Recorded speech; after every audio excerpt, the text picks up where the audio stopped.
to Atypical Talk. This is a podcast where we have conversations that illuminate the intersection of faith, culture, and the common spaces of our humanity. I'm Abby. I'm Joel. I'm Kenton. And this It's the most wonderful time of the year. We've never done a Christmas Atypical Talk episode. I know. That's what I'm saying. You had to have new theme music just for that. Maybe I'll add in some bells or something. That's really the thing. Just literally sleigh bells if I get bored. on top of it. Dong, ding, dong. So, what is your guys' favorite Christmas movie? It's Elf, and it's not even close. Ooh, Really? It's coming in strong. No, it's not actually true. I have so many. You love Christmas movies? No. But, I have so many. they're just, I like a lot of Christmas movies. Yeah. Elf, we watch the Santa Claus every year. Oh, Tim Allen. Christmas Vacation, we always watch, and then It's a Wonderful Life, we watch on Christmas. Let me ask you about this, because you like the Santa Claus, the Tim Allen. Yeah. I just recently learned there's like a whole the Santa Claus universe. Yeah. Because there's like a trilogy, and now there's a TV show. Yeah. I don't know anything outside of the original, but is it all good? Like, No. We watch the original, and Santa Claus 2, more Santa, more Claus. I don't remember what the title is. No, but that's it. Santa Claus 2 is pretty okay. Yeah. But my wife watches endless, like, It's just Hallmark. on. Yeah. But, not Hallmark, because now, every streaming service has their knockoff of the horrible Hallmark, Yeah. That's awesome. Hot Frosty was That's one we what I was lost gonna say. last year. You watch Hot Frosty. Yeah, I love whoa. it. We've really, that's the peak of like creative storytelling, isn't it?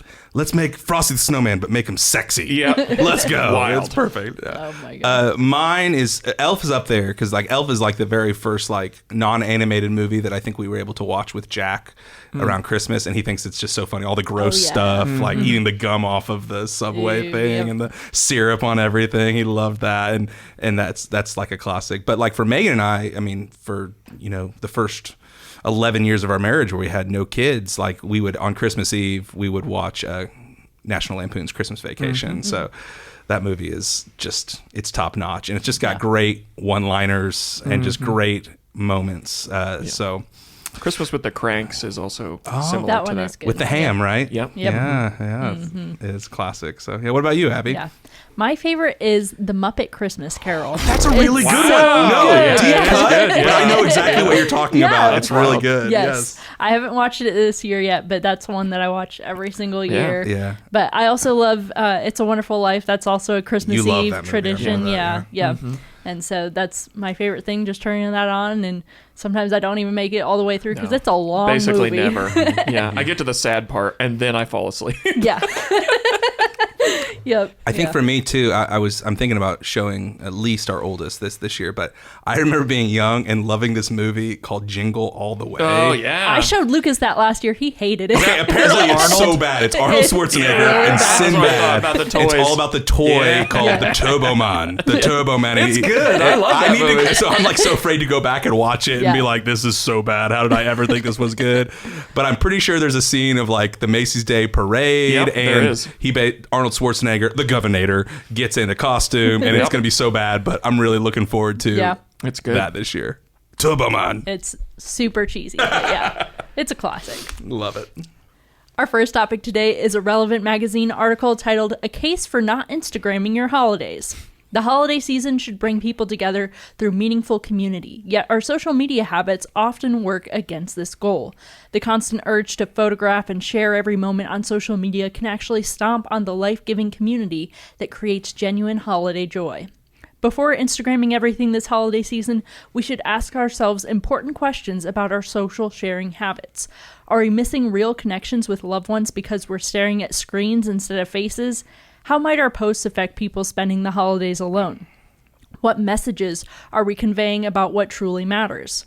We should also consider whether our posts are motivated by showing off or making others feel guilty, both of which divide rather than unite.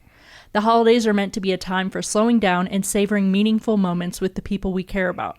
When we constantly reach for our phones to capture and share experiences, we're giving ourselves another task that prevents us from truly being present.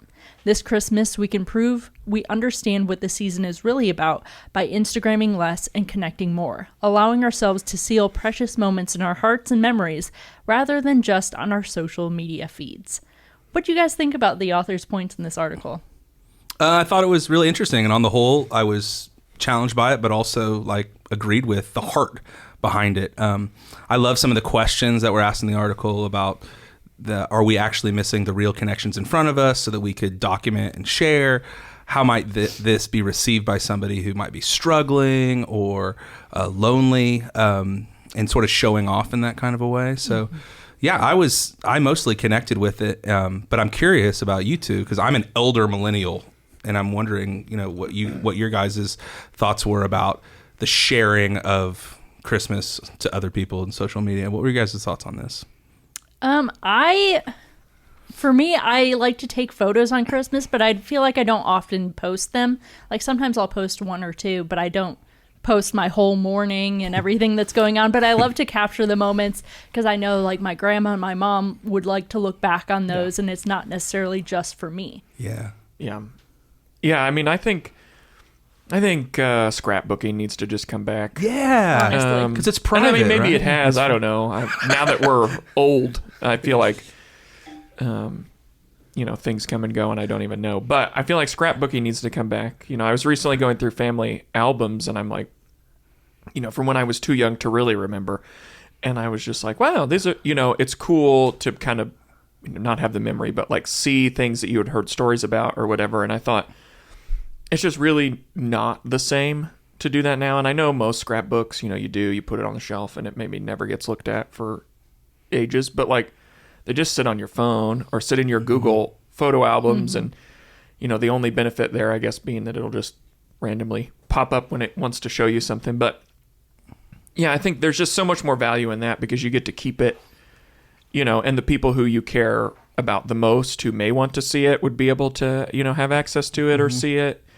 Like we, on Lainey's side of the family, my wife's side of the family, we like have a lot of pictures taken, but they basically just put it in one giant family Google album and they never get posted. I mean, we may post like the one full family picture, but there's pictures of gifts and pictures of, kids having fun and pictures of people stuffing their faces with food and all those silly things that might end up in a scrapbook end up in that Google album. And we can look at it whenever we want. But yeah, I think probably collectively the people around this table are maybe not the right to answer because we aren't like overshare chronically posters, online sharing all of our, every single thing. But I absolutely agree. I think that trying to get good pictures and the perfect picture during the holidays is just also stressful. Yeah. I love that idea because we have a shared family photo album just with pictures and moments with our kids, but it's only our family that sort of sees it. And also there's just pictures that we take just for us. And I think the social media aspect just comes to like sharing with thousands of people or hundreds of people where you don't really know them. You're not really in community with most of them. And it can cheapen it. But I like, like you said, Kenton, like you can document for you in a scrapbooking kind of way, even if it's a digital scrapbook, which is kind of what a Google folder or a Apple shared picture thing would be. I also think it's interesting, like that stress that you might feel to get that perfect picture or something. Oh, I need to get something to post. Like whenever you feel that, like you're really missing the moment that's right in front of you. Yeah. I remember years ago, I was at you'll never guess this, a U2 concert. Whoa. I miss seeing them live. But anyway, and I remember at one point, there was Bono, their lead singer, was down front in the middle of a song, and his name's Bono. Anyway, and there were just all these phones up taking pictures, and like literally in the middle of the song, he goes, "Stop documenting the moment and be in the moment." And I think about that phrase a lot, right? Like, we can spend so much time trying to document the moment that we're not even present with the people right in front of us. Yeah. And none of us know if this is the last holiday that we're actually going to have that embodied presence with our family and the people that are actually right there. So I just love that idea to like, that little sentence sticks in my head often of like, okay, am I in the moment or am I trying to document the moment? And is documenting the moment getting in the way of being with these people and giving my full presence to them? So I think that's a good challenge to think about. That's my problem with concerts is I only film for songs that I'm okay, not singing along with. And then I never have the videos of songs that I really like. You're like, If they go to YouTube, hopefully somebody had their phone up and didn't really get in that moment for that song. That's funny. A funny point on that, there is, I remember looking up video of a concert that I saw before and that I was at, and it was so annoying because I wanted to like relive a moment of the song, right? But I looked it up and I'm like, oh my gosh, this is so annoying. Oh my gosh, that's me. I'm over singing. He's right behind me. And I'm like, Megan goes, that's your voice. You're the reason this video is ruined. I'm like, it's a me. The whole comment section is like, well, that guy just shut up. But I'm like, oh man, it's on YouTube now. Yeah. Joel like singing too loud and ruining this dude's video. All right, we want to see it. What concert? And okay, we can post the video. I'll find the clip. It's a YouTube show. But yeah, great. That's so funny. Our next topic is a Wanderlust magazine article titled The World's 12 Weirdest Christmas Traditions. There are some weird Christmas traditions across the world, at least to us Americans. And so I wanted to read a couple of these. In Japan, a traditional Christmas dinner is Kentucky Fried Chicken. Mm-hmm. During the run-up to Christmas, Colonel Sanders statues outside KFC's Japanese outlets wear Santa gear, and the chicken is served in special holiday packaging. Wow. Norwegians believe that Christmas Eve coincides with the arrival of evil spirits and witches. As one does. Yeah, normal. Because they believe witches are on their way, the households hide all their brooms before they go to sleep. That's just stereotypical of witches. I mean, they don't all just do brooms, right? Come on. Just take their cards away. Dangerous stereotypes.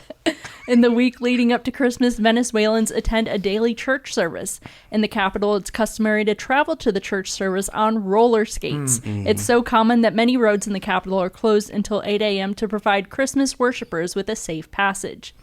And in addition to the standard tinsel, fairy lights, and ornaments, Ukrainians like to throw an artificial spider and web on the tree as well. The tradition has its origins in an old tale of a poor woman who couldn't afford to decorate her tree and woke up on Christmas morning to discover a spider had covered it in a glorious sparkling web. So there's more of these. You can check them out in the article, but which one stuck out to you the most? I was really drawn to the Austrian tradition of Krampus. Yeah. As an Office fan, I remember when Dwight gets into Krampus mode. But I mean, in our family with little kids, like we have chosen to do a bit of Santa Claus, but not with the naughty or nice thing. Yeah. We're trying to keep the like moralism of like, you better be good, kind of thing away from Christmas, which is a Christian holiday, which says it's not about you being good. It's about God being good to you. Anyway, but like this idea of Krampus is so dark and twisty for me to think about. Like in Austria, St. Nicholas has an evil counterpart named Krampus, the article says. He is the bad cop to St. Nick's good cop, a demon-like creature with one task. Doesn't that sound terrifying? To punish bad children before Christmas. People dress in devil costumes, roam the streets, carrying chains and a basket for abducting especially bad children and hauling them to, catch this, hell. It's certainly one way to keep the kids off the streets. Krampus. Crazy. I am terrified by this. Yep. And there's just a part of me that feels like it can't really be this way. This like sounds like the Purge on Christmas Eve, right? People in masks going down the street. But also like, I love how they say it's a deterrent against crime and keeping kids off the street. I wonder if it's a deterrent against them having mental health breakdowns and fear and all the counseling they'll have later in life because of this. I don't know. I doubt that.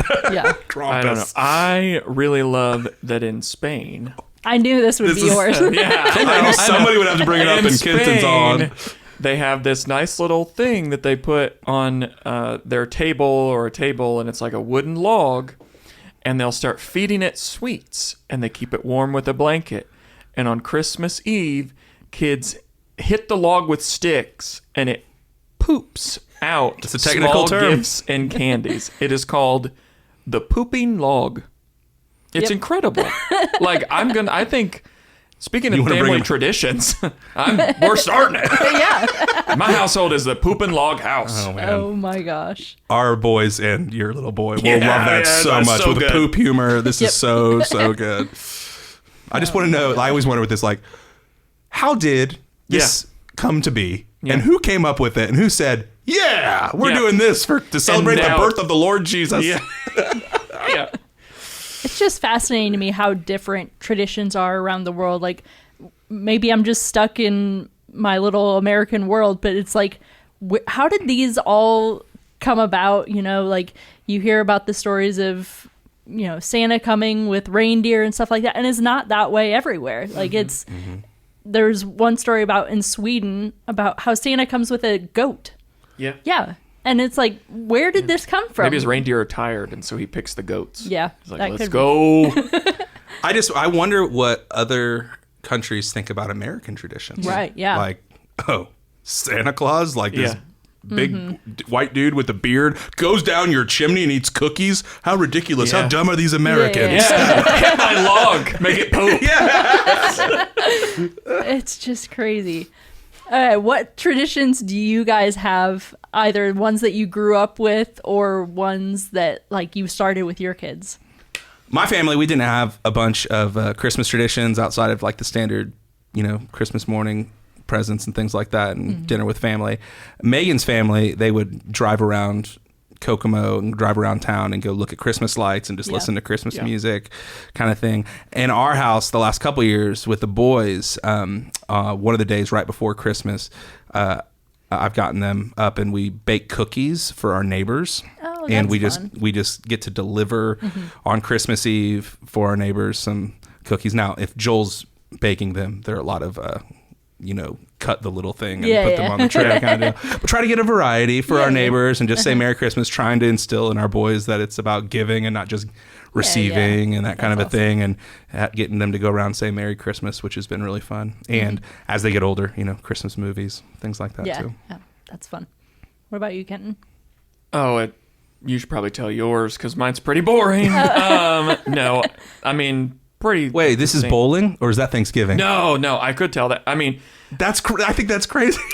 Yeah. So growing up, not Christmas related, but holiday related, on Thanksgiving, we would go bowling, like legit bowling ball, pins, shoes, and all of that at Don Lowry Lanes in Kokomo.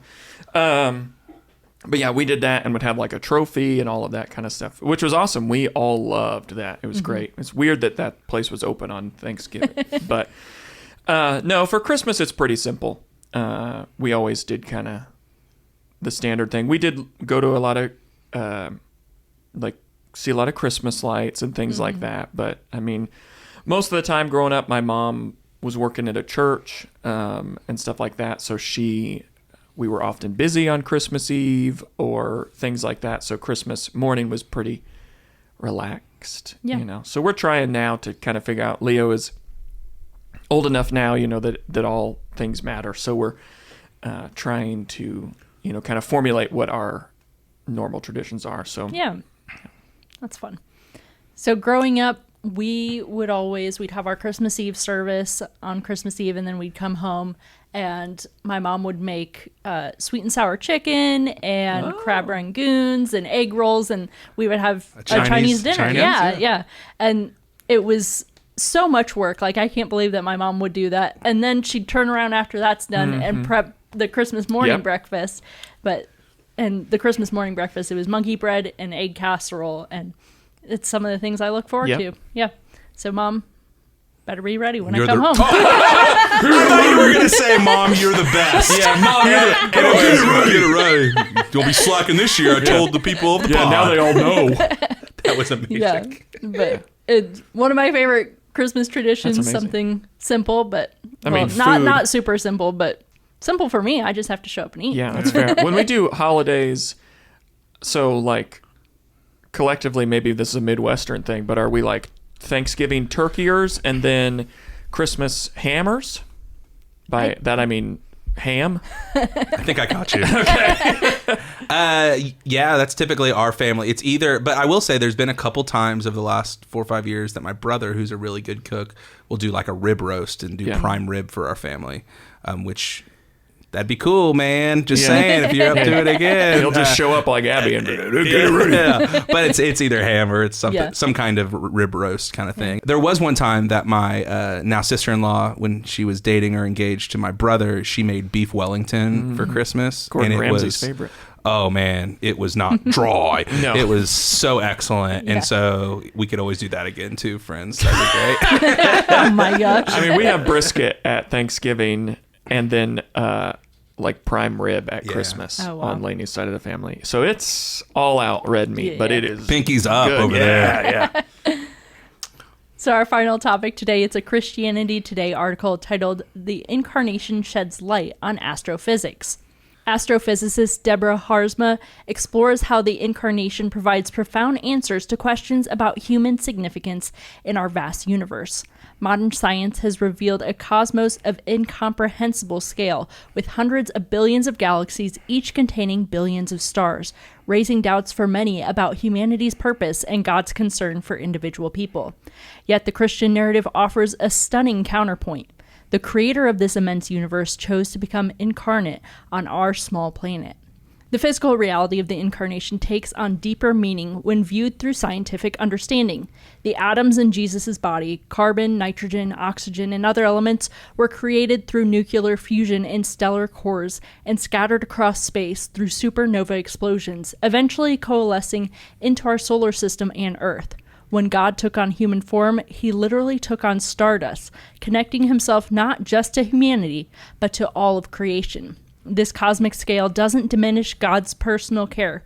Rather, it magnifies the extraordinary nature of his love and sacrifice. While modern science can reveal God's intelligence through the elegant laws governing the universe, it cannot fully capture his heart. The Incarnation bridges this gap, demonstrating that the mind governing space and time with mathematical precision is superseded by a heart of infinite love. As Psalm 103 declares, God's love is as high as the heavens are above the earth, and knowing the true vastness of that distance only amplifies the message.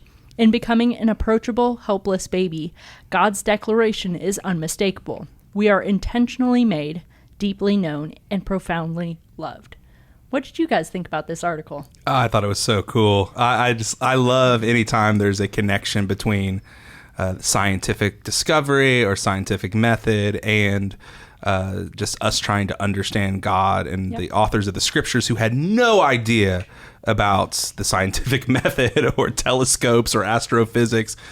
But I just find it so compelling that as I get older, it seems like science is just discovering how God did it behind the 8 ball. You know, a little bit later down the line, we're just discovering how he did it, and it just leads me to a lot of wonder. Like, that's what I'm struck with when I read this, thinking about how astrophysics connects with the Incarnation and God becoming a human, and then not just a human, not like just like a king with a sword, but a helpless little baby is just so powerful to me. So I think it's so stinking cool. And I'm struck with wonder when I consider it. Yeah. I think it's really incredible. I think it's hard, and I understand for some people, like the vastness of, the universe can make maybe believing in God or just trip your brain out. And I get that. But for me, it almost, the more vast and the more complex for me points to just a creator, something that knit that all together. Because I just can't imagine outside of that any of it making sense. Right. Just seems too much to not have some kind of logic and system, like something that knit it all together and put the pieces together and makes, when I think about how our brains work, or I sit on the beach and I look out over the vast ocean and I think about people even just across the ocean from me, and the fact that, God loves them as he loves me. It's just, it's crazy that my tiny little world, is kind of all consumed by church and Jesus, but like there are millions and billions of people just like me that he knit together in a universe that has to surely come from something or someone. And it's just cool to see that kind of, like you said, Joel, just, kind of the science touch in a place about our belief and our faith that's like, okay, there's got to be something here that kind of keeps it together. And we're so far, thousands of years ago, Jesus, and then thousands of years from now, who knows what crazy things will come to light that we don't understand, or he's talking about aliens, could be revealed. I don't know. Maybe Jesus, like Santa Claus, jumped from here to the next place. I don't know. But it's just I love that. And I think what you hit on is really the tension that people feel. Like some people look at how vast everything is and they can think like, if there's a God, how could that God know me, care about me? You know, you can have that cynicism or skepticism towards it. But if you choose to go through that and live with that reality, it goes beyond cynicism and skepticism to wonder. And it's like, oh my gosh, me?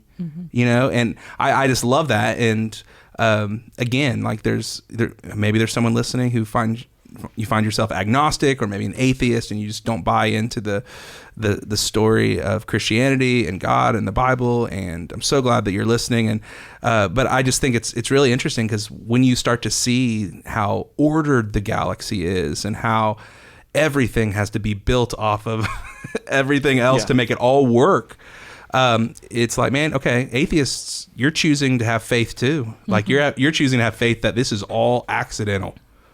All of it is just happenstance. And I'm like, okay, I agree. There's no video evidence of Jesus getting out of the tomb. I'll concede that point. But I'm just saying, an atheist to think that it's all happenstance, like that's taking some faith too, for you to say, I don't know, or there's no way that's possible. And I love David writing in Psalm 8. He said this, which I think is just so appropriate when we're thinking about the vastness of the universe and the incarnation of Jesus. But Psalm 8, starting in verse 3, says this: when I consider the heavens, the work of your fingers, the moon and the stars, which you have set in place, what is mankind that you're mindful of them? Human beings that you care for them? Yet you have made them a little lower than the angels and crowned them with glory and honor. You made them rulers over the works of your hands. You put everything under their feet, all flocks and herds and animals of the wild and birds in the sky and fish in the sea, all that swim the paths of the sea. Lord, our Lord, how majestic is your name in all the earth. I love how that ties it all together and to see like the wonder in it. Like when I look at all this, who am I? You know? And I just think that's so beautiful. And I think wonder is a good place for our hearts and our minds to be this Christmas season. We consider that the creator and sustainer and savior and king of the universe lowered himself into a feeding trough and needed his mom and dad just like we do, and had to grow in wisdom and stature and studying the scriptures and grow and learn these things just like we do. And then at the same time, he is God. And so that's so beautiful to me. So I'm compelled by it. I really am. I think it's so beautiful, and I love connecting science to it. Yeah, that's awesome. Well, that's it for this episode of Atypical Talk. If you have any topics you'd like us to talk about or questions, you can email those to atypicaltalkpod@gmail.com. You can follow us on Instagram, Facebook, and TikTok at atypicaltalkpod. And make sure to subscribe on your favorite podcast platform to get updates when new episodes go live. We hope that these conversations today have helped you think wider, love deeper, and partner with God to bring the up there down here in your everyday life. Thanks for listening. Rum pum pum pum.